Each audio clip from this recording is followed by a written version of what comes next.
Welcome to the Mandarin. I'm Tom Burton and today we're speaking to Jason Eades, the Chief Executive Officer for PwC Indigenous Consulting. Welcome, Jason. Could I get you to introduce us to PwC Indigenous Consulting, how it came to be and the nature of its work? So PwC Indigenous Consulting is an Aboriginal business that's focused on the full spectrum of management consulting. We're a new business that is 51% owned by myself and 3 other Indigenous people and 49% owned by PwC Australia. We were set up to really bring to life PwC's societal relevance work, but from our perspective it's also about having impacts on the issues that matter for Indigenous Australians. The new procurement rules, which have just recently been developed and published out of Canberra for Indigenous businesses, what do you see the main opportunities for Indigenous businesses coming from those rules? I think there's 3 main areas of opportunities. Firstly, to win business direct from governments, and particularly where the targets have been set around the number of contracts that are to be awarded to Aboriginal businesses. Secondly, through the supply chains of other businesses who are delivering work to the Commonwealth. And finally, I think the other big opportunity is through very large contracts, and again, through the supply chain mechanisms, especially as they relate to remote Australia.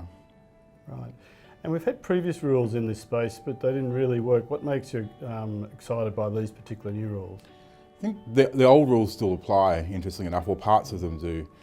So the exemption 17 still applies, and the Commonwealth is able to access and use that to still purchase up to any value of work. The part of the policy that didn't work before, though, was the performance outcomes. There was no real bite, if you like, behind them. There was no repercussions if people weren't meeting those. And I think the other thing that's different is that there's a clear set of instructions that have been issued for public servants to actually understand how the rules apply and how to use them in their day-to-day decision making, which wasn't there before. Right. And as you reflected on these rules, what do you think, as we kick off into what's going to be a very large program, from a sort of almost design perspective, what are some of the observations you have about perhaps optimising the whole program to really get the benefits we're trying to get for Indigenous businesses? I think there'll be some early wins that can easily be made from some of the existing Indigenous businesses who will be able to take up the opportunities almost immediately.